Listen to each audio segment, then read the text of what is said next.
The first sound wasn't the shouting. It wasn't the paperwork slapping down on a wooden table or the neighbors whispering behind closed blinds. The first sound was silence, the kind that makes your chest tighten because you know something is wrong but can't yet name it. That silence carried through the streets of a neighborhood that had once been ordinary, a place where children rode their bikes in loops and porch lights clicked on at dusk like promises. But under that silence lived something heavier, something people were afraid to speak out loud. It was the beginning of a conspiracy, and it started with a letter slipped into a mailbox. He didn't open it right away. The envelope sat on the counter, thin but sharp with weight, and for hours he just stared at it, as if the paper could bite. The letter was nothing more than words printed on white, but when Evan finally tore the seal and read the accusations inside, it felt like his whole world tilted. Rules, violations, fines, phrases that seemed harmless in ink, but carried the power to dismantle a life. His hand lingered on the edge of the letter, trembling slightly, and in that moment he looked toward the window. His gaze caught his reflection in the glass, the faint outline of a man already carrying too much. That gaze, quiet, pained, unmoving, said everything he couldn't say aloud. On his desk rested a cracked fountain pen. It had belonged to his grandfather, the kind of man who believed that ink could carve truth as deeply as stone. Evan picked it up without thinking, rolling it between his fingers. It wasn't just a pen, it was memory, inheritance, warning. That object would return again and again, like a shadow trailing him, a reminder that battles aren't fought only with fists or fire, but with persistence, patience, and sometimes paper. The neighborhood itself was alive with contradictions. Lawns trimmed to perfection, masked bitterness brewing beneath the surface. Porch swings swayed gently while inside, neighbors rehearsed arguments. Even the sidewalks seemed to hold secrets, cracks spreading like veins across concrete that had once been smooth. It was as if the streets themselves knew what was coming. Somewhere between the chirp of cicadas and the hiss of sprinklers, there was the sound of something breaking, a trust, a promise, a home. At night, Evan sat on the steps, eyes tracing the same houses he had walked past since childhood. Each window seemed to glow with a story, families laughing, couples fighting, children pressed close to television screens. But behind the glass, he imagined whispers. Why is he fighting? Why doesn't he just give up? His chest ached with the weight of their silence, of their turning away. And yet, in the soft chorus of crickets, he heard something else, something almost like hope, fragile but insistent, a hint that even in loss, there could be rebirth. Lydia appeared at first as nothing more than a name at the bottom of that letter, typed in perfect font, polite but merciless. In time, her face would become impossible to ignore. Sharp eyes, a mouth always drawn, as if on the edge of a smile that wasn't kind. She had a way of walking into rooms like she already owned them, a presence that made you forget the air you were breathing belonged to everyone. People listened to her not because they believed in her, but because they feared what happened if they didn't. She wasn't just a leader. She was a storm that never seemed to pass. There's a moment everyone remembers, the moment they realize something bigger than themselves is unfolding. For Evan, it came not in an argument, not in a courtroom, but in the way his daughter, Clara, quietly placed her hand over his on that same cracked pen. She didn't say anything, didn't need to. Her gaze, steady and searching, carried both questions and answers he wasn't ready to face. It was the kind of silent exchange that lingers longer than any shouted promise. But this story isn't about one man or one family alone. It's about an entire neighborhood stitched together by invisible threads of power, fear, and greed. It's about the way ordinary lives can be unraveled when rules meant to protect become weapons in the wrong hands. It's about justice, yes, but also about the cost of seeking it, Imagine walking down a street you thought you knew, only to realize the houses themselves were complicit, that the fences weren't just boundaries but battle lines. Imagine finding out that every nod, every wave, every polite smile from a neighbor had been hiding something darker. That's the heart of this story. That's what makes it more than just a legal battle. There will be moments when you'll want to turn away, when the silence will feel too heavy, when the injustice will press against your chest like a stone. But that's why this story matters, because it isn't only about contracts and property lines, it's about people who choose to stand or to stay silent, about the thin line between community and conspiracy. And maybe you'll ask yourself, what would I have done? Would I have signed the letter, paid the fine, kept my head down? Or would I have picked up the pen and fought? That question isn't for me to answer. It's for you. The nights grew longer, shadows stretching across living rooms where lights stayed on long past midnight. Papers piled higher, whispers sharpened into threats, and the silence that once seemed harmless began to feel suffocating. Somewhere in all of this, that cracked pen lay waiting on the desk, its weight almost unbearable. Because in the end, the pen wasn't just an object, it was a choice. To give in, or to keep going. This is the story of how one neighborhood came apart thread by thread, how a simple letter ignited a fire that would not be put out quietly. It's the story of greed wearing the mask of order, of justice found in places no one thought to look. It's the story of a man, a family, and a community that discovered how much they were willing to lose before they could begin to rebuild. And it begins not with shouting, not with fire, not with the crash of walls coming down, but with silence.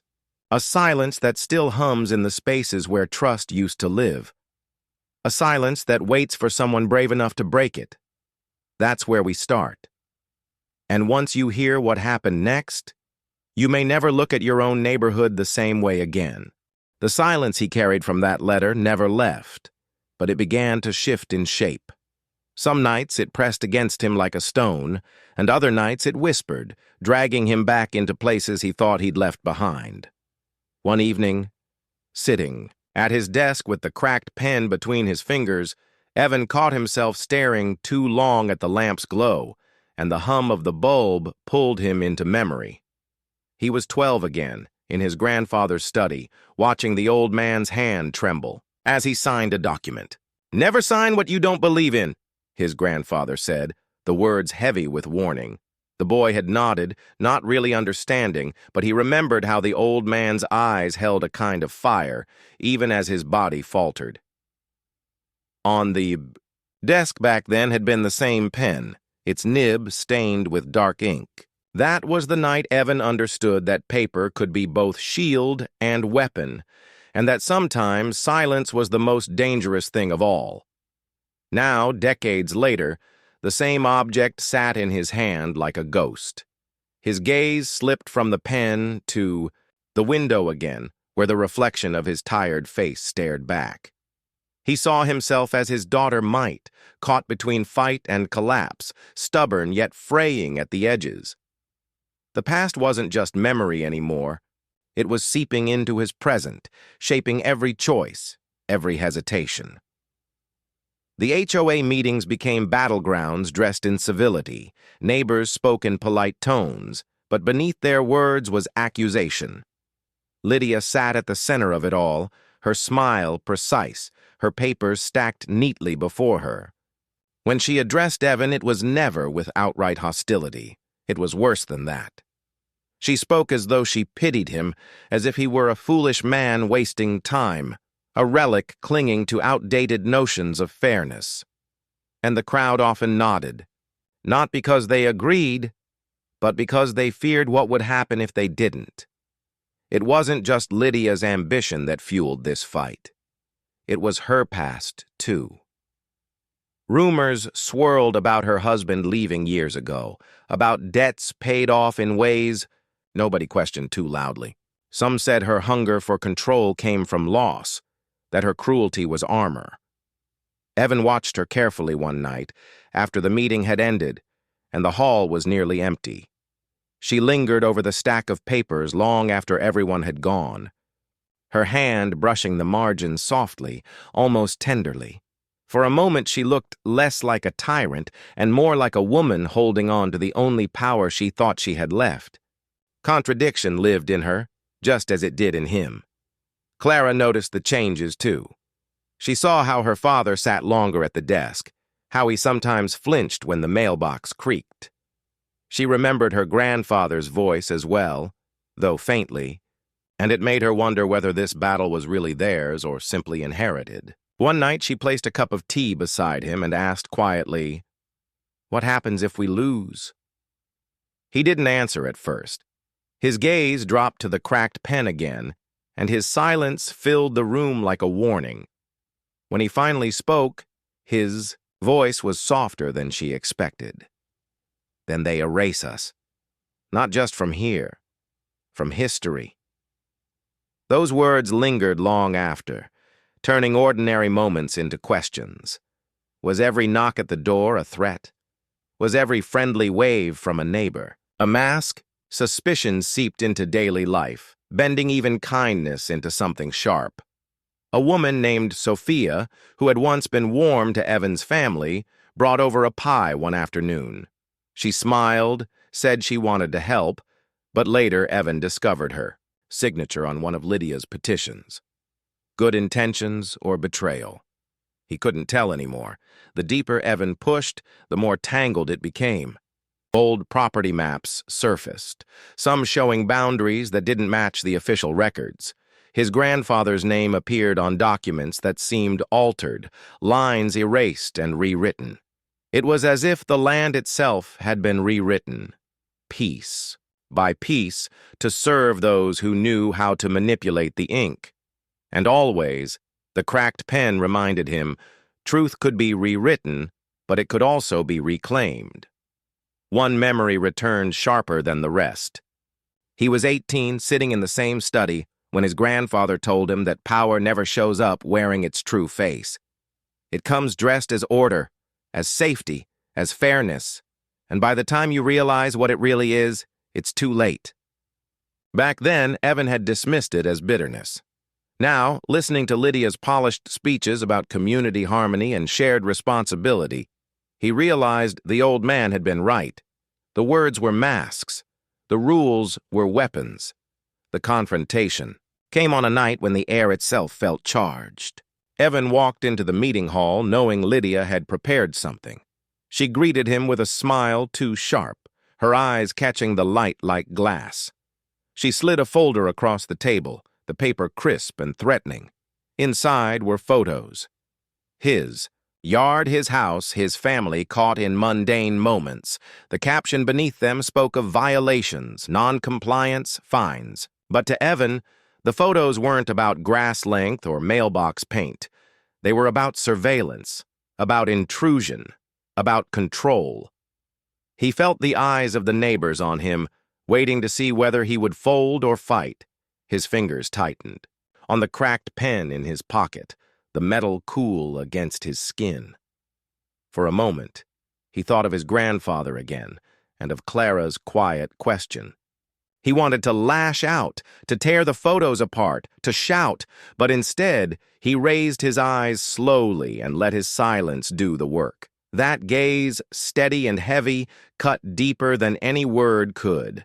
For the first time, Lydia's smile faltered, but victories, even small ones, came at a cost. That night, when he returned home, he found a note pinned to his door. The handwriting was uneven, rushed. "Stop, or you'll lose more than your house." No signature, no explanation, just the raw weight of threat. He held the paper in his hand, for a long time, staring at the letters until they blurred. Clara saw the note too, her face paling as she read it. She didn't ask what it meant. She didn't need to. The silence returned, thicker now, alive with consequence. The past had not just seeped into the present, it was reshaping it, bending every moment into something sharp and uncertain. The contradictions in people, Kindness and betrayal, strength and fear were pulling the neighborhood apart. And somewhere, in that fracture, a new danger had taken root. Because if letters had the power to begin this war, then this note was a promise of what was coming next. Not just legal battles, not just fines, something darker, something that wouldn't be solved. With meetings or pens or polite speeches, the fight had changed, and now, so had the stakes. The note stayed on the table for days, its edges curling under the weight of humidity, but Evan couldn't bring himself to throw it away.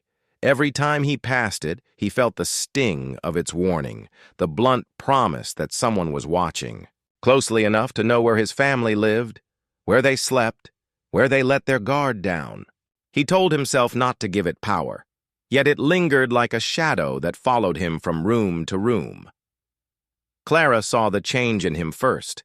He moved through the house differently, checking locks twice, pausing at the window longer than necessary. His shoulders seemed heavier, his silence more jagged. One night she tried to ask, but his answer came only in the form of a deep sigh, the kind that left the air hollow. He didn't want her to see the doubt creeping in, that quiet question, of whether the fight was worth the danger. Late into the nights, Evan replayed every decision. What if he had walked away in the beginning? What if he had ignored the first letter, the first meeting, the first hint of Lydia's reach? Would his family be safer now? Was he dragging Clara into a war that could break her spirit as much as it threatened to break their home? The cracked pen sat on the desk before him, its metal faintly reflecting the lamplight, and in it he saw his grandfather's hand, steady even as his voice cracked. He wanted to believe that kind of strength was in him too, but the truth was more complicated. Strength and stubbornness weren't the same thing, and sometimes he feared he was mistaking one for the other. It was on one of these sleepless nights that he met Thomas. He was leaning against his fence line, staring out into the street, when a voice came from behind. "They'll keep pushing until you bend." Evan turned to see a man he hadn't spoken to much before. Mid-40s, sharp jawline, eyes that looked tired but alert. Thomas had moved into the neighborhood 2 years. Earlier, kept mostly to himself, never came to HOA events. People said he'd been through a divorce that left him bitter, that he didn't trust anyone anymore. Evan studied him for a moment, unsure if he was friend or spy. But Thomas's expression carried the same wariness Evan felt himself, the look of someone who'd been burned before. "You know something," Evan said cautiously. Thomas gave a short laugh, more bitter than amused. "I know Lydia. I know how she operates. She doesn't just want control, she wants loyalty. And if she can't get it, she'll settle for fear." The words struck like a bell because they rang too true. Evan wanted to press further, but Thomas shook his head. "I've stayed out of it for a reason, but I'll tell you this. She's not just running the HOA. She's running favors, deals behind doors you don't even know exist." That night marked the beginning of a strange alliance. Thomas wasn't warm, but he was direct. He challenged Evan in ways that hurt, but also helped. When Evan ranted about fairness and justice, Thomas cut him down with hard truths. "You keep acting like this is a fair fight. It isn't. She's playing chess while you're quoting principles. Do you want to win or do you want to feel righteous?" The question haunted Evan.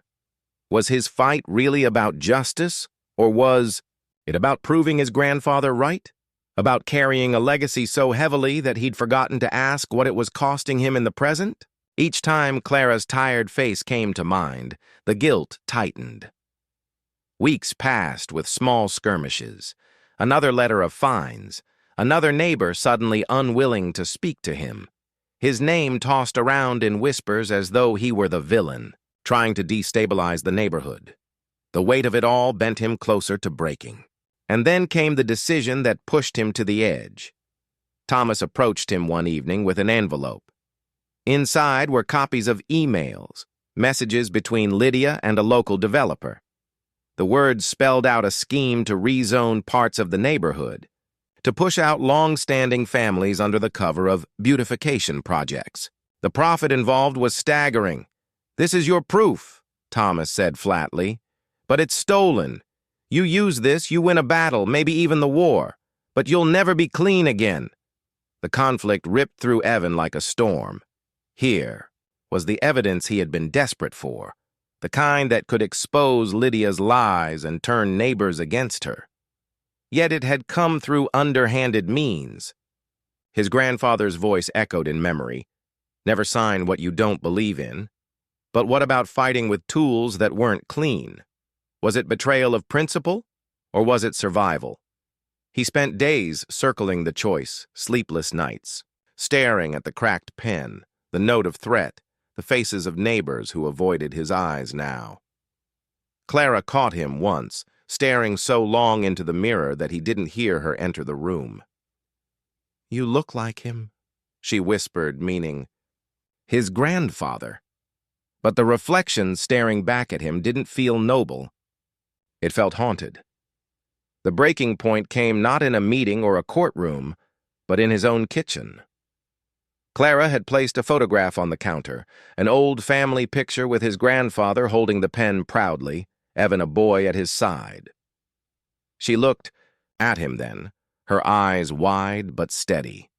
"Are you fighting for him or for us?" The question pierced deeper than Lydia's threats ever had. For the first time, he wondered if the legacy he carried was becoming a cage. That night, he made a choice. He slipped the stolen documents into his jacket and walked out into the darkness. The streets were quiet, too quiet, as though the neighborhood itself was holding its breath. He felt every step heavy with consequence. He wasn't sure whether he was about to save his family or betray the very values he had sworn to protect. When he arrived at the meeting hall, the room was already buzzing. Lydia sat with her polished smile, the neighbors restless around her. Evan took his seat, the envelope burning against his chest. His hand brushed the cracked pen in his pocket, the symbol of everything he believed in, and for a moment he froze. If he used the stolen evidence, he might win. But at what cost? If he didn't, the slow bleed of intimidation and control would continue, perhaps until nothing of their life was left. Before he could decide, a voice broke the tension. Thomas, who had slipped in unnoticed, leaned against the wall and said just loudly enough, "Truth doesn't always come dressed in white. Gloves." The words were meant for him alone, but they carried across the room like a spark. Lydia's eyes narrowed, suspicion flashing. Evan stood, the envelope trembling in his hands. He was on the edge of choice when the doors at the back of the hall slammed open. Two men in dark jackets entered, not neighbors, not officials, strangers. Their presence sent a shiver through the room. Lydia didn't flinch. In fact, she smiled wider, as though she'd been expecting them. The atmosphere shifted instantly. This was no longer just about fines or zoning or letters. This was about something deeper, something darker. The neighbors whispered nervously, some inching toward the exits, others frozen in place. Evan's pulse hammered in his ears. He realized with chilling clarity that whatever he decided in the next moments wouldn't just affect him, it could ignite a fire no one could put out. The envelope felt like it weighed 100 pounds in his grip. The cracked pen pressed hard against his side. The note on his door echoed in his mind. "You'll lose more than your house." For the first time, Evan wondered if that promise was about to come true. The strangers who entered the hall did not announce themselves. They didn't need to. The weight of their presence alone pressed against every chest in the room. Their steps were slow, deliberate, the sound of heavy shoes against the worn wooden floor echoing louder than the murmur of the crowd. Lydia's smile widened, but it wasn't the smile of a neighbor. It was something colder, more calculated, the kind of smile that told everyone she was still in control. Evan's throat tightened as he clutched the envelope. His body wanted to move, to run, to do anything other than stand in that unbearable tension, but his legs rooted him to the spot. Clara's face flashed in his mind, the way she had looked at him earlier that evening, asking with her eyes if he even knew what he was fighting for anymore. He thought of the cracked pen still in his pocket, the weight of legacy pressing against him. It was as though two versions of himself were pulling him in opposite directions. The man who wanted to honor his grandfather's truth and the man who wanted to protect his family no matter the cost. Lydia finally broke the silence. "Thank you for joining us," she said smoothly, nodding toward the two men as though they were simply guests. "I think tonight's meeting is about to take a more serious turn." Her eyes flicked toward Evan, sharp and taunting, like a knife testing its edge. Thomas shifted against the wall, his arms crossed tightly. His jaw was tense, but his eyes never left the men in dark jackets. Evan glanced at him, searching for any signal, any guidance, but Thomas gave nothing away. It was Evan's fight now. The neighbors fidgeted nervously in their seats. Some whispered questions under their breath. Others avoided eye contact entirely, as though staying quiet might keep them safe. The room felt smaller than it was, suffocating, with fear and expectation. Evan's heart pounded as he realized the truth. If he opened the envelope and revealed what Thomas had given him, there would be no going back. Lydia would know who had betrayed her, and those two men, whoever they were, would make sure there was a price to pay. If he stayed silent, he would lose everything he had fought for. Either way, there would be no safe return. He cleared his throat, his voice rough when it finally broke the silence. "This neighborhood deserves honesty. We deserve to know what's been happening behind closed doors." He held the envelope up, and a ripple of gasps traveled through the room. Lydia's smile faltered for the briefest moment before hardening again. "Careful, Evan," she said, her voice low and edged. "You don't know what you're holding." But he did, or at least he thought he did. He thought of the late nights of worry, of the note on his door, of Clara's quiet strength, even when her eyes showed fear. He thought of the neighbors who avoided him now, but who once believed in community. He thought of the children who played. In the streets, their laughter ringing out as though the world were still simple and safe. He couldn't let that be destroyed by greed. He broke the seal of the envelope. The sound of tearing paper was impossibly loud in the hushed room.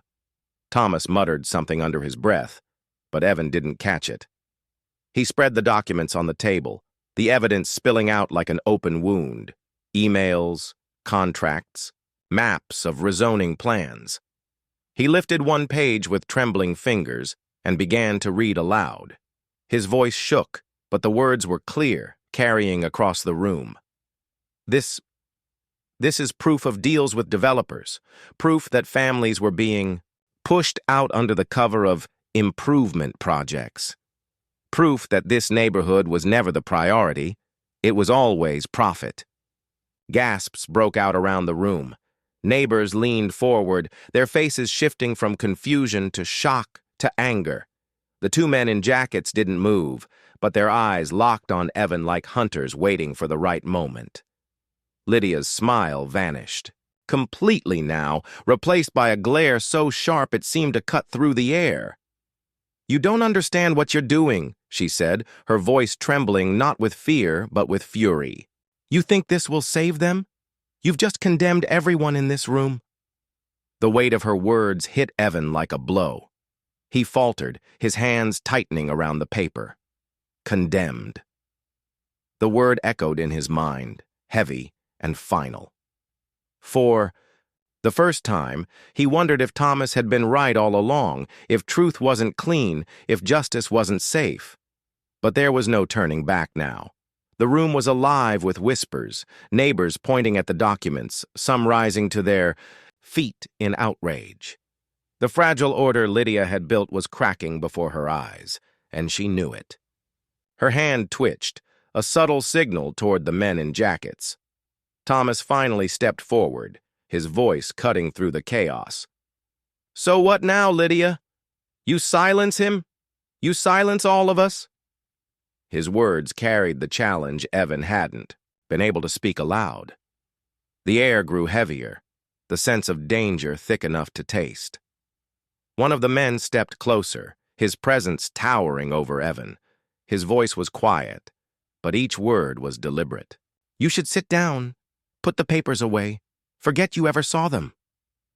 Evan's chest tightened. His instincts screamed at him to back down, to fold the papers, to let this nightmare dissolve into silence. But when he looked up, he saw the faces of his neighbors. Fearful, yes, but also watching, waiting, hoping. Something inside him broke then, but not in defeat. It was the breaking of a weight, a shattering of hesitation. His voice rose, louder than before, echoing against the walls. "We've been afraid long enough. These documents prove what we all suspected. They've taken our trust, our homes, and they think they can take our silence too. But not anymore." The room erupted. Neighbors shouted, some in support, others in panic. Lydia stood, her face pale with rage. "You have no idea what you've unleashed," she hissed, and maybe she was right. Because in that moment, Evan felt the ground shift beneath him. He knew this wasn't just about an HOA anymore. This was bigger, darker, and far more dangerous than he had ever imagined. He had crossed a line that could never be uncrossed. The men in jackets moved forward, the threat clear in every step. Thomas pulled something from his coat. Not a weapon, but a phone, already recording. "The whole world can see this now," he said firmly, his hand steady despite the tension. Evan realized then that the battle had changed. This wasn't about meetings or fines or letters anymore. It was about survival, about standing against something that thrived in shadows. And, by speaking out, he had dragged it into the light. The neighbors' voices rose, some shouting for justice, others begging for calm. The room was chaos, a storm of fear and defiance. Lydia slammed her hand on the table, her voice cutting through the noise like thunder. "You think you've won? This is just the beginning." The two men closed in on Evan, their shadows stretching across the floor. He tightened his grip on the documents, his chest heaving with the weight of what he had done. There was no undoing it now. The evidence was out, the silence broken, the control shattered. Whatever came next would change everything, not just for him, but for everyone in that room. And as the tension reached its peak, Evan realized something with chilling clarity. This was the darkest moment, the point of no return. Whatever happened, now the neighborhood and his life would never be the same. The room was still ringing with the echoes of Lydia's threat when the first real fracture appeared, not in her control, but in the faces of the neighbors themselves. Some shouted in support of Evan, but others, faces pale and lips tight, turned toward him with a look that made his stomach sink. One man near the back stood up, his voice trembling, but not with fear, with anger. "Stop pretending you're the hero here, Evan. You're not." The words cut sharper than he expected. He searched the man's face, trying to place him, and then realized with a hollow thud in his chest. It was Mark, his childhood friend. The boy who once spent summer evenings racing him down the cracked sidewalks, who had shared secrets under the shade of the oak tree that still stood at the corner of the block. Mark's face was older now, hardened by something Evan hadn't seen, but the eyes were the same. Only now, those eyes carried betrayal. Evan froze. "Mark, what are you talking about?" Mark stepped forward, ignoring the confusion rippling through the room. "You think you're exposing corruption? You think you're saving us? You're not. You're dragging us into something you don't even understand. And you," he pointed at Evan, his finger shaking, "you've known all along." The whispers grew louder. Neighbors exchanged glances, suspicion spreading like fire. Evan's voice cracked when he tried to answer. "I don't know what you mean." But Mark wasn't stopping. His voice grew stronger with every word. Tell them who your grandfather really was. Tell them the deals he signed, the meetings he held in this very hall before any of us knew what was happening. The same papers you're holding now? They're his. He started it all. And you—" Mark's voice broke into something raw, almost desperate. "You're just trying to finish what he began." The documents in Evan's hand suddenly felt heavier. He thought of the cracked pen, the one Thomas had told him to hold on to. He thought of the faint ink smudges in the corner of the papers, the ones he'd ignored in his rush to read them aloud, smudges that looked oddly familiar. His throat closed as he realized why. The handwriting, the signatures, they weren't just Lydia's. They weren't just hers to claim. They belonged to his grandfather, too. The ground beneath him seemed to give way. His chest heaved as the room tilted, neighbors' eyes burning into him. He wanted to speak, to explain, but the words tangled in his throat. Lydia's laugh shattered the silence. It was a sharp, triumphant sound. "Oh, this is delicious," she said, her voice dripping with mockery. "The truth teller, the savior, standing here waving his family's sins in the air as if they belonged to someone else. Do you see now?" She turned to the neighbors. "They've always been in it together, generations of profit, of power, dressed up as justice. And you were all ready to crown him your hero." Evan shook his head, desperate. No, it's not like that. I didn't know. I swear I didn't know." He looked toward Thomas, needing an anchor, but Thomas wouldn't meet his eyes. The older man's face was unreadable, shadowed with something between guilt and grim recognition.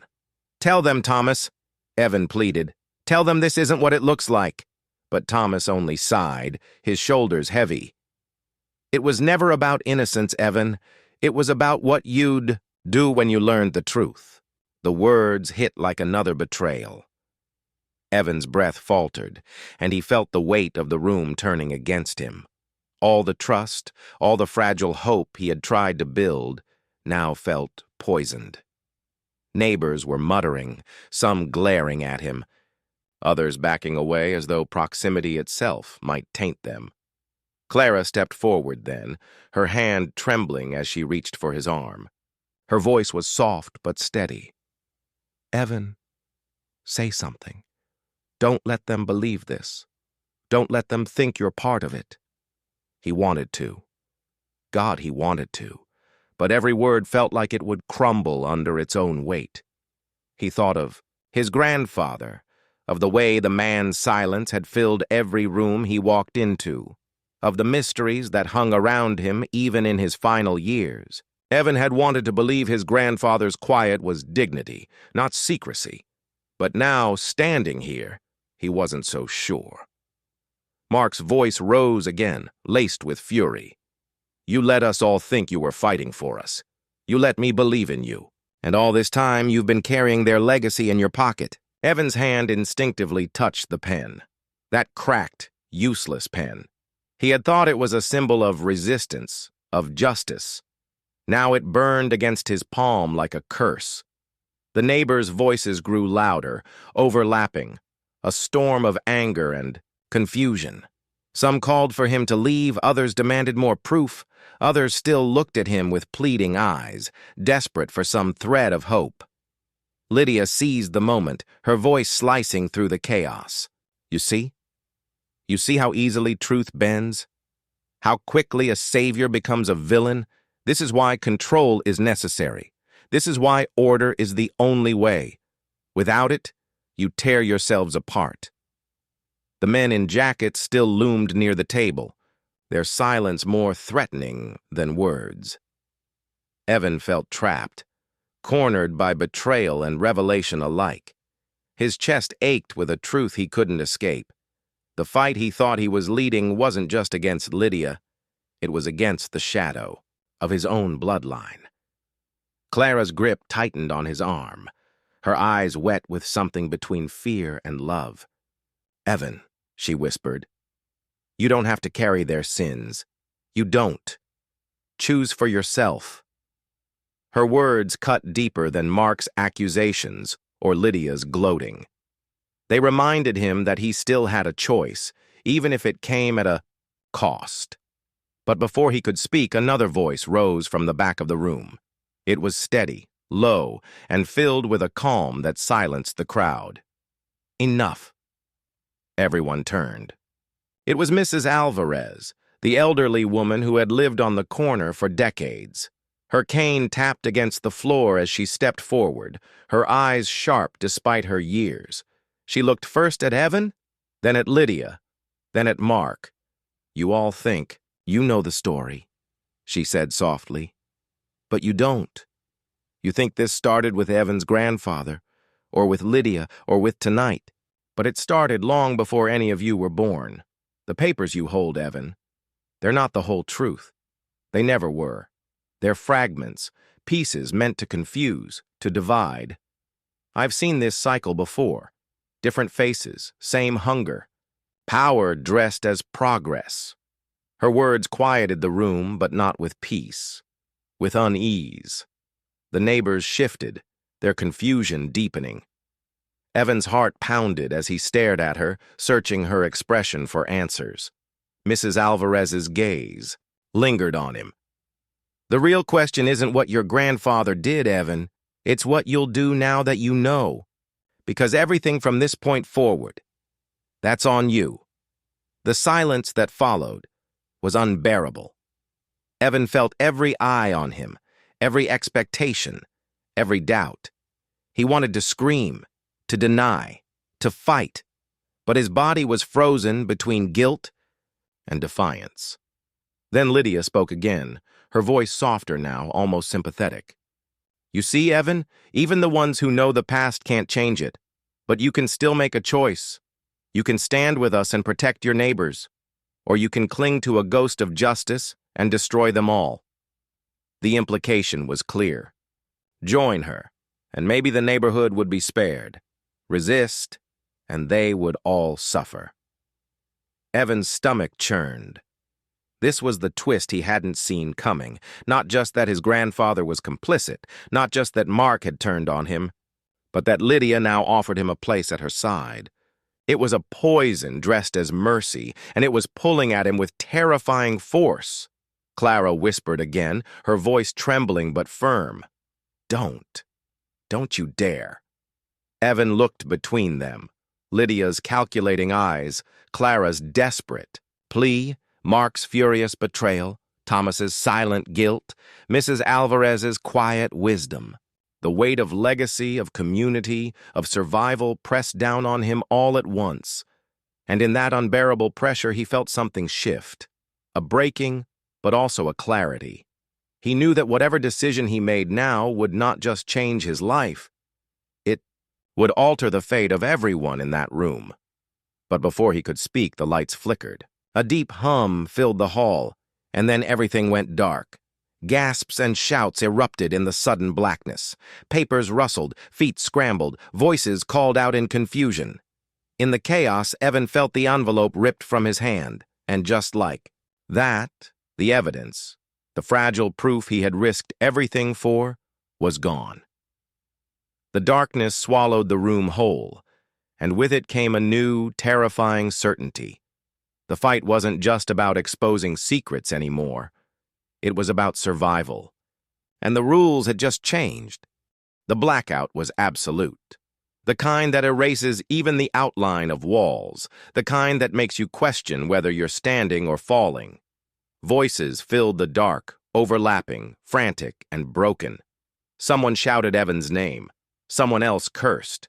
A chair crashed against the floor. In the blur of it all, he reached out blindly, but his fingers only met emptiness. The envelope, the one with every fragile hope of proof, was gone. His chest pounded with a rhythm that felt too loud, too desperate. He wanted to scream, to claw, the dark apart, but then a sound rose above the chaos. Lydia's voice, calm, sharp, too sure. "Everyone, stay where you are. Order will return." Her words were like a knife in the black.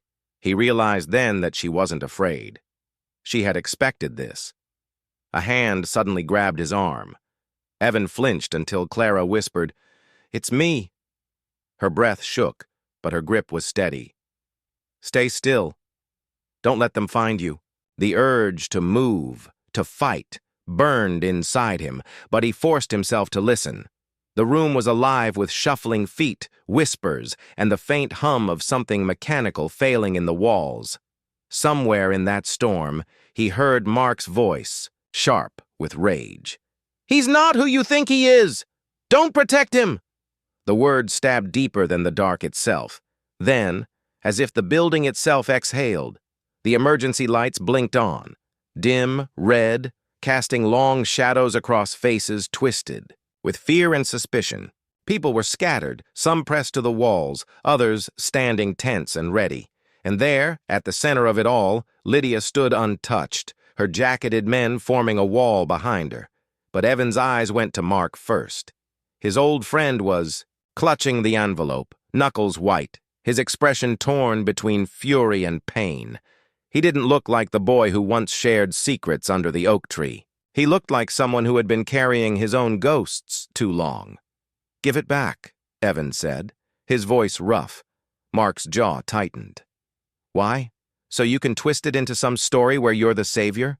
It's over, Evan. You're not saving anyone." Lydia's smile cut the air. He's right.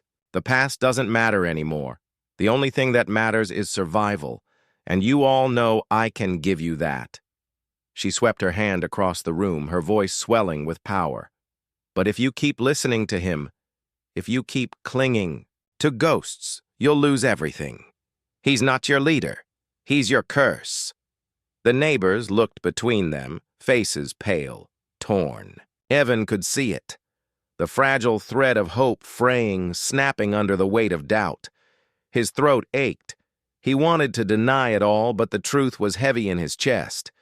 His family had been part of the rot. The papers proved it. And Mark wasn't wrong to feel betrayed. Clara stepped closer, her voice breaking the tension like a soft flame. "This isn't about the past. It's about now. Lydia built her control on silence and fear, and she's trying to do it again." Evan isn't perfect.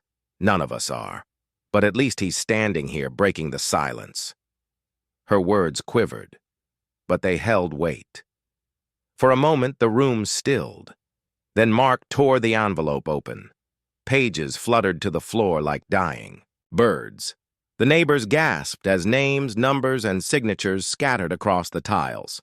The truth was out, all of it, for everyone to see. Evan bent to gather them, but Mark's voice stopped him cold. "Do you even see what's in here? It's not just Lydia. It's not just your grandfather. It's all of them. Layers of lies. Deals buried so deep we'll never untangle them. There's no clean side. There never was." Silence dropped heavy. Evan looked at the papers spread across the floor, at the faces of his neighbors staring at them like fragments of a curse. He felt something break inside him. Maybe Mark was right. Maybe there was no saving, no clean victory, just wreckage. But then Mrs. Alvarez spoke again, her cane tapping against the tiles. Her voice was quiet, but it carried through the room. "The past is rotten, but the question has always been the same. Who will choose differently now?" Her words pulled at him, steadied him. Evan straightened, his hands trembling as he looked at Mark. "You're right," he said, his voice raw. "There's no clean side. My grandfather was part of it. Lydia's part of it. Maybe I've been blind. But if everything's broken, then we decide what gets rebuilt. Not her, not fear, us." Lydia's face hardened, her mask cracking. "And how do you think you'll do that? With scraps of paper? With guilt and empty speeches?" She stepped closer, her eyes narrowing. "This is your last chance, Evan. Stand with me, and at least some of them survive. Defy me, and you all burn with the rest." Her words hung like smoke in the air. Evan felt his neighbor's eyes on him, heavy with fear. He thought of Clara's trembling hand in the dark, of Mrs. Alvarez's steady gaze, of Mark, whose pain was tangled with his own, and he knew this was the breaking point. His chest ached, but his voice came steady. "I'd rather burn than bow." For a moment, silence swallowed the room. Then chaos broke. Shouts erupted. Lydia's men moved forward. Neighbors surged back. And in the center of it all, Evan lunged, not for Lydia, but for the fire alarm on the wall. His hand slammed it down, and the building filled with a shrill, endless scream. Sprinklers burst overhead, drenching the hall in cold water. Papers stuck to the floor, ink bleeding into meaningless stains. Lydia screamed in fury as her men scrambled to hold order. But the neighbors were already moving, pushing, shouting, breaking free from the paralysis that had bound them for years. Evan stood soaked, chest heaving, watching as the order Lydia promised dissolved into something wild and raw, not control, not silence, but chaos with the taste of freedom in it. Mark grabbed him by the collar, his face inches away. "Do you even know what you've done?" His voice was shaking, broken. Evan met his eyes, the boy he once knew flickering beneath the rage. "I chose. That's all I can do." For a heartbeat, Mark's grip tightened. Then he shoved Evan back, his own chest heaving. "This isn't over. Not for you, not for any of us." And then he was gone, swallowed by the crowd rushing for the exits. Lydia's voice cut through the alarm, raw with fury. "You think this ends here? You've destroyed your proof. You've destroyed your people's trust. All you've done is set fire to everything." Evan looked at her, water dripping from his hair, his fists clenched. "Good.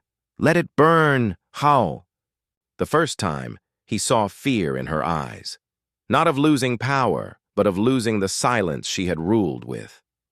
The hall was chaos now, neighbors shouting, Lydia's men struggling, the alarm howling, but Evan felt a strange stillness inside him.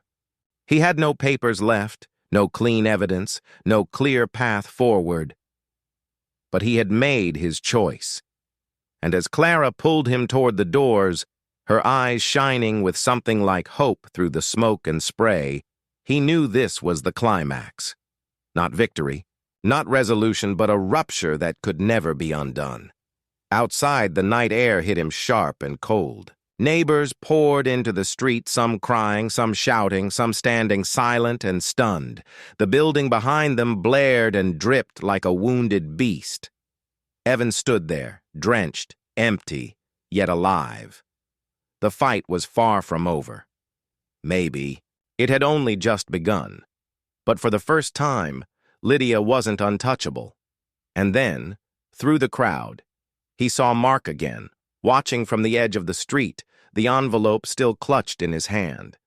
Their eyes locked, and for a moment, Evan thought he saw something softer there. Not forgiveness, not yet, but something unresolved, waiting. Then Mark turned and disappeared into the dark, taking the last remnants of the past with him. Evan's heart pounded as the neighbors gathered around, voices rising, broken but alive. Lydia was still inside, her power cracked but not destroyed. The battle wasn't finished. But standing there, soaked and trembling in the night, Evan realized the real twist wasn't in the papers or in the past. It was in the people, in the choice to break silence, even when it meant chaos. And as the alarm wailed behind him, he knew one truth that would never leave him. Nothing would ever be the same again. The night dragged into morning, though it felt like no one had slept. The air outside the building still carried the metallic sting of sprinklers, smoke, and fear. Neighbors huddled in small circles on the street, their faces pale in the early light. Some whispered to each other, others stared blankly at the cracked pavement, as if trying to understand what had just happened and what it meant for tomorrow. Evan stood apart for a while, soaked clothes drying stiff against his skin, his hands trembling though the adrenaline had long since drained away. He kept hearing the alarm in his head even though it was silent now. The echo of it had rooted deep, the sound of everything breaking at once. Clara stayed close, her presence steady, though she looked as hollowed out as he felt. She didn't say much, and he was grateful for that silence. Lydia had been taken away in the chaos, dragged by her own men to some hidden exit when control slipped from her hands. No one knew where she was now. Her absence was like a shadow, still stretching across them, a reminder that she hadn't been defeated, only shaken. Some people whispered she'd come back stronger. Others said she was finished. Evan couldn't decide which thought unsettled him more. Mark was gone too, vanished into the dark with the envelope clutched in his hand. Evan kept scanning the edges of the crowd, half expecting to see him emerge, but he didn't. That absence carved deeper than Lydia's, because Mark had been the mirror he hadn't wanted but couldn't escape. Their fight had opened wounds that wouldn't heal easily, maybe never. The neighbors slowly began drifting toward their homes. The street, once loud with shouting, softened into something heavy and quiet. Broken papers stuck to the sidewalks, ink smeared into illegible stains, evidence, history, lies, all of it scattered and ruined. What was left was only people, stripped of excuses, forced to look at each other with new eyes. Some avoided his gaze, some nodded faintly, and some clung to the edges of silence the way they always had. But something had shifted. The old order was gone, and in its place was only uncertainty. By dawn, Evan and Clara found themselves back at the creek that bordered the neighborhood. The water moved slow and muddy, catching the pale light of sunrise. He leaned against the railing of the old bridge, every muscle aching, and stared at the current as though it could carry the weight away. "I don't know if we did the right thing," he said finally, his voice low. "Maybe Mark was right. Maybe it's all rotten." Clara looked out at the water, too, her hair damp, strands sticking against her cheek. "Maybe it is. But we can't go back, can we?" He shook his head. The thought was bitter and freeing, all at once. They stood there in silence. The creek bubbled softly against the rocks, indifferent to what had happened. Birds began to stir in the trees, their calls fragile but certain. Life moved forward, whether they were ready or not. By midday, Evan walked back through the neighborhood. Windows were open, curtains drawn back, people standing outside talking in ways they hadn't in years. No one mentioned Lydia's name. No one mentioned his either. They were simply neighbors again, fearful, uncertain, but no longer under one voice. He felt the loss of what had been destroyed. Trust, friendship, the illusion of safety. But in that loss, there was also the faint trace of something raw and unformed. Not hope exactly, but space for it. When he passed Mrs. Alvarez's porch, she was there with her cane, her gaze steady on him. She didn't smile, but she nodded, once slow and deliberate. It was enough. That night exhaustion pressed heavy, but sleep didn't come. He sat outside beneath the old oak tree where he and Mark had once carved their names into the bark as boys. The carving was still there, weathered, half erased by time. He ran his fingers over it, feeling the grooves. He thought of Mark disappearing. Into the dark, the look in his eyes, not hatred, not forgiveness, but something unresolved. Maybe one day they'd face each other again. Maybe they wouldn't. The air cooled as the stars stretched wide above. The neighborhood lay quiet. Not peaceful, but alive in a new way. It had been broken open, and in that breaking, something had shifted forever. Evan closed his eyes, leaning against the oak's rough trunk, and let the silence settle. The fight wasn't over, but it had changed. So had he. The cost was heavy.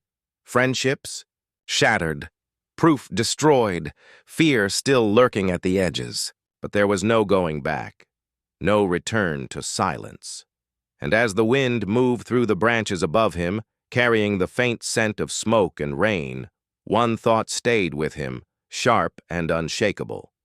Some fires burn everything down, but others clear the ground so something new can grow. The oak creaked in the night air, its roots deep, its scars visible and its branches still reaching upward.